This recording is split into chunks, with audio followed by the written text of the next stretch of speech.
दुनिया में इस वक्त जितने कॉन्फ्लिक्ट्स आप देख रहे हैं, इसके सेंटर में बस दो चीजें हैं। पहली चीज ये कि वर्ल्ड सुपर पावर कौन बनेगा, चाइना या अमेरिका। अभी अमेरिका है, चाइना अमेरिका को पीछे करना चाहता है। दो चीजें इसमें यह है कि पहला तो ऑयल कंट्रोल जो करे और दूसरा क्रिटिकल मिनरल को जो कंट्रोल करे।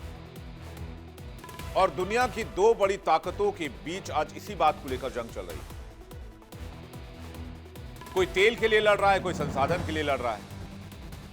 और अमेरिका और चीन के इस टक्कर में तेल और रेयर अर्थ मेटल्स की होड़ एक बड़े आर्थिक, राजनीतिक और सामरिक युद्ध का रूप ले सकती है। और इसी बीच चांदी की कीमतें भी आसमान छू रही हैं। तो ये सिल्वर रश जो है, इसके पीछे क्या कहानी है? अमेरिका और चीन आज दोनों ग्लोबल पावर के लिए संघर्ष कर रहे हैं, चाहे वो ट्रेड वॉर पर हो, टेक्नोलॉजी पर हो, सेना के विस्तार पर हो और संसाधनों की खुराक पर। हर हथियार, हर इलेक्ट्रॉनिक गैजेट और हर हाईटेक उपकरण चाइना के जरिए निकलता है, मैक्सिमम पूरी दुनिया का। और जितने गैजेट्स बनेंगे, जितने ईवीज बनेंगी, जितने बैटरीज बनेंगी, चांदी की जरूरत बढ़ती चली जाएगी। चांदी केवल आभूषणों में नहीं बल्कि इलेक्ट्रॉनिक, सोलर पैनल, मेडिकल उपकरणों में बेशुमार इस्तेमाल की जाती है। विशेषज्ञ बताते हैं कि इलेक्ट्रिक वाहनों और हरित ऊर्जा की बढ़ती मांग ने चांदी की डिमांड को रिकॉर्ड तेजी पर ला दिया है। जब दो महाशक्तियां एक दूसरे को तकनीक और औद्योगिक रूप से आगे बढ़ाने की होड़ में हैं, तो चांदी आगे आगे है। कीमतें आसमान छू रही हैं। अब जरा कीमतों को देख लीजिए कि 7 जनवरी 2026 को कीमतें जो हैं वो रिकॉर्ड स्तर पर $85.585 पर औंस तक पहुंच गई। सुबह की स्थिति $80.95 पर औंस, एक हफ्ते में करीब 14% का उछाल। या तो साल भर में 14% का रिटर्न बैंक से नहीं मिलता। खैर, घरेलू बाजार में कीमत 999 MCX शुद्धता वाली चांदी खरीदेंगे तो 2,57,211 रुपए प्रति किलो। और अब तक जो मैक्सिमम प्राइस है वो 2,59,692 रुपए प्रति किलो तक चांदी जा चुकी है। कारण क्या है कि अमेरिका वेनेजुएला के बीच बढ़ते तनाव निवेशकों को सुरक्षित निवेश की ओर मोड़ रहा है। सोना और चांदी की मांग तेज हो गई है। 999 शुद्धता वाली चांदी की कीमत जो है रुपए में अगर आप देखेंगे तो 1 जनवरी से सिलसिलेवार तरीके से देख लीजिए। 1 जनवरी 2026 2,29,150, 2 जनवरी 2,34,550, 5 जनवरी 2026 2,37,063 रुपए, 6 जनवरी को 2,43,150। वैश्विक संकट कोरोना महामारी के बाद सप्लाई चेन टूटने से चांदी की उपलब्धता कम हुई, लेकिन कुछ प्रमुख देशों ने अपने चांदी के भंडार को नियंत्रित करना शुरू कर दिया, जिसमें चीन सबसे बड़ा नाम है। चीन ने 1 जनवरी 2026 से अपनी पॉलिसी पूरी तरीके से चेंज कर दी। अब चाइना बड़ी मात्रा में चांदी एक्सपोर्ट नहीं करेगा और वहां की कंपनीज पे भी बहुत सारे रूल्स एंड रेगुलेशंस ला दिए गए। इन सब की वजह से इंटरनेशनल मार्केट में चांदी की किल्लत पैदा हो गई और चांदी की किल्लत हुई तो डिमांड सप्लाई प्रभावित हुई, डिमांड सप्लाई प्रभावित हुई तो चांदी की कीमत बढ़ने लगी। और चीन ने इसी को लेकर बाजार में दांव खेला। चीन अब चांदी को रेयर अर्थ मेटल की तरह देख रहा है। चांदी के मार्केट में ऐसा चीन ने मंथन किया कि वैश्विक सप्लाई चेन और निवेश की दुनिया में भूचाल आ गया।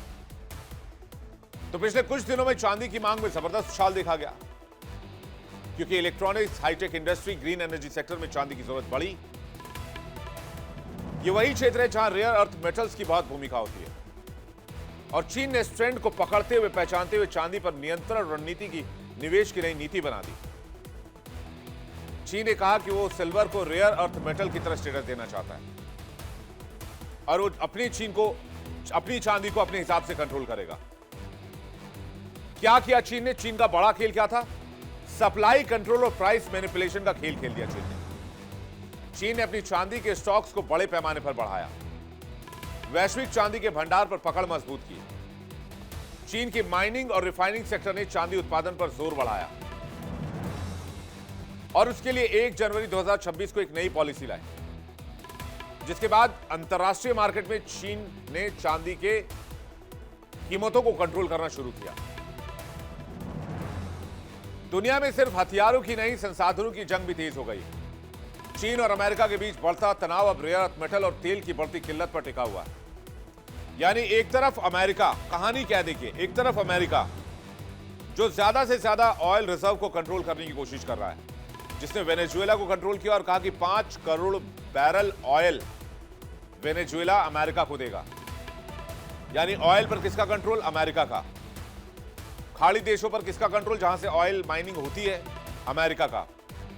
रूस पर अमेरिका का कंट्रोल नहीं, तो रूस पर सैंक्शन, आप रूस से तेल खरीद नहीं सकते। ईरान पर सैंक्शन है, ईरान से तेल नहीं ले सकते। यानी जो अमेरिका की बात मानेगा, जी हुजूरी करेगा, जो अपने तेल को अमेरिकी कंट्रोल में सौंपेगा, वही बाजार में अपने तेल बेच पाएगा, वो भी अमेरिका की पॉलिसीज के हिसाब से। तो दूसरी तरफ है चाइना। चाइना ने रेयर अर्थ मेटल पर सबसे ज्यादा कंट्रोल किया। तो 2 मोर्चे हो गए, एक तरफ हो गया चीन का रेयर अर्थ मेटल और दूसरी तरफ अमेरिका का ऑयल, यानी कि अमेरिकी कंट्रोल्ड ऑयल भी आप इसे कह सकते हैं। अमेरिका में भी ब्रेंट ऑयल बहुत बड़े पैमाने पर निकाला जाता है। तो ये 2 मुद्दे हैं जिसकी वजह से 2 इकोनॉमिक सुपर पावर टकरा रहे हैं। चीन का रेयर अर्थ मेटल का दम क्या है? दुनिया की हाईटेक जो रीढ़ है वो रेयर अर्थ मेटल है, और इसके अलावा आज की दुनिया की कल्पना ही नहीं की जा सकती है। और यहां चीन का दबदबा क्या है? यहां के चीन का दबदबा है 80% का। 80% से ज्यादा रेयर अर्थ मेटल को प्रोसेस करता है चीन। और ये मेटल कहां इस्तेमाल होते हैं? Smartphone, electric car, aerospace, high tech हथियार, मिसाइल, टैंक, जितनी भी चीजें आप नाम ले लीजिए आज की तारीख में।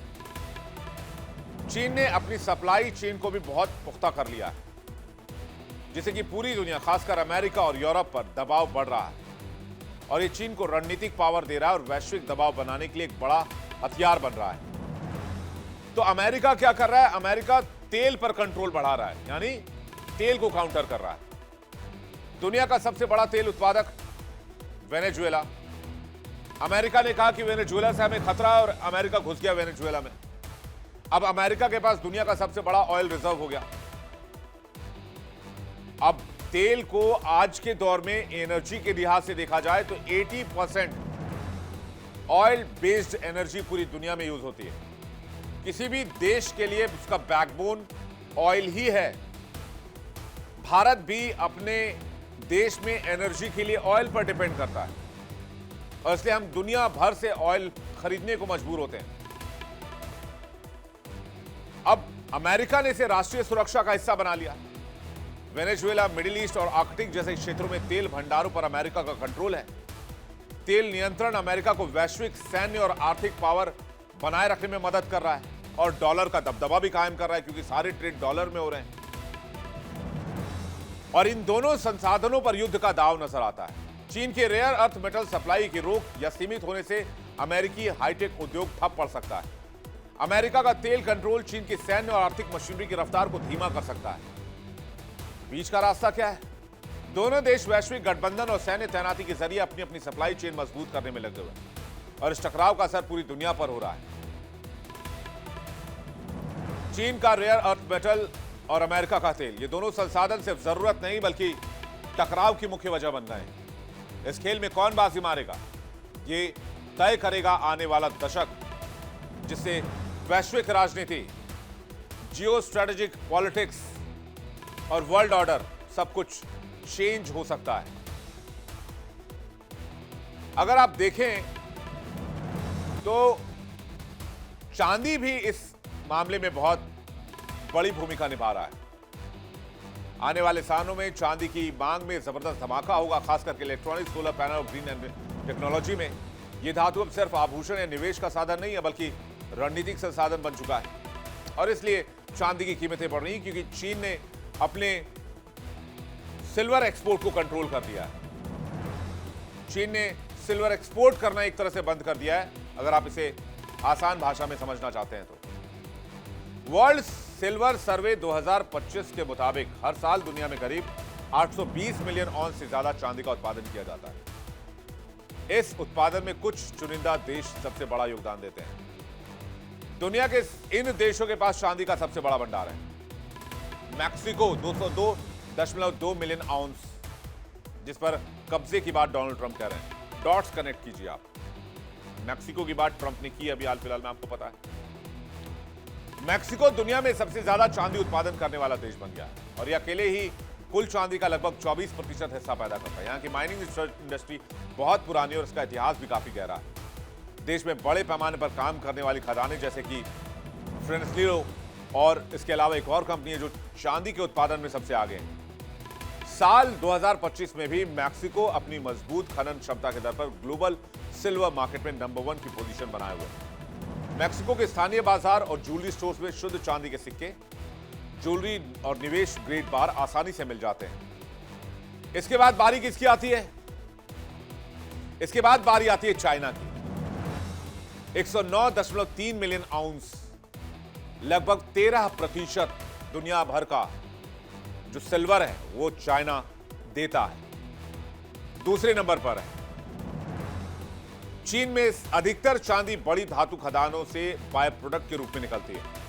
यानी जब अन्य धातुएं जैसे कि कॉपर या जिंक निकाली जाती है तो चांदी भी उसी के साथ मिलती है। चीन न सिर्फ चांदी का बड़ा उत्पादक देश है बल्कि इसे इस्तेमाल और रिफाइन करने वाला भी एक बड़ा देश है। और चीन चांदी का इस्तेमाल इलेक्ट्रॉनिक्स, रिन्यूएबल एनर्जी जैसे बड़े क्षेत्रों में करता है। चीन के बैंकों, ऑनलाइन प्लेटफॉर्म, ट्रेडिशनल बाजारों में चांदी के सिक्के और सजावटी चीजें भी आसानी से मिल जाती हैं। लेकिन चीन ने जो वैश्विक हिस्सेदारी थी उसको बिल्कुल खत्म कर दिया है, ना के बराबर कर दिया है, जिससे कि चांदी की किल्लत और होने लगी। इसके बाद नंबर आता है पेरू का, जहां 107.1 मिलियन आउंस। पेरू तीसरे नंबर पर है। साल 2025 में इस देश ने करीब 107 मिलियन आउंस चांदी पैदा किया। यहीं की मशहूर खदानें जैसे कि एंटामिना चांदी के उत्पादन के लिए जानी जाती हैं। यही वजह है कि पेरू को दुनिया के सबसे संपन्न और चांदी से भरपूर देशों में गिना जाता है। और जो चांदी को कंट्रोल करेगा उसके हाथ बहुत चीजें आ जाएंगी, बहुत हद तक वो इंटरनेशनल मार्केट को रेयर अर्थ मेटल्स के मामले में कंट्रोल करेगा। अभी खबर है कि सैमसंग ने एक ऐसी ईवी डिजाइन की है जो सिर्फ 19 मिनट में फुल चार्ज होती है, जो कार के लिए इस्तेमाल की जाएगी। और इसको तैयार करने में लगभग 1 किलो चांदी का इस्तेमाल होगा। तो आप अंदाजा लगाइए कि चांदी किस रफ्तार से आगे बढ़ने वाला है। चांदी के इस बदलते स्वरूप से निपटने के लिए भारत को अपनी माइनिंग पॉलिसी ही ठीक करनी होगी, क्योंकि हम चांदी के लेवल पर कहां खड़े हैं ये भी देखना होगा। वरना चीन के इस खेल में कहीं फंस गए तो न सिर्फ महंगी चांदी मिलेगी बल्कि टेक्नोलॉजी और ग्रीन एनर्जी सेक्टर में भी भारत पिछड़ सकता है। यानी चांदी अब वो मटेरियल बन चुका है जो वर्ल्ड ऑर्डर को तय कर रहा है।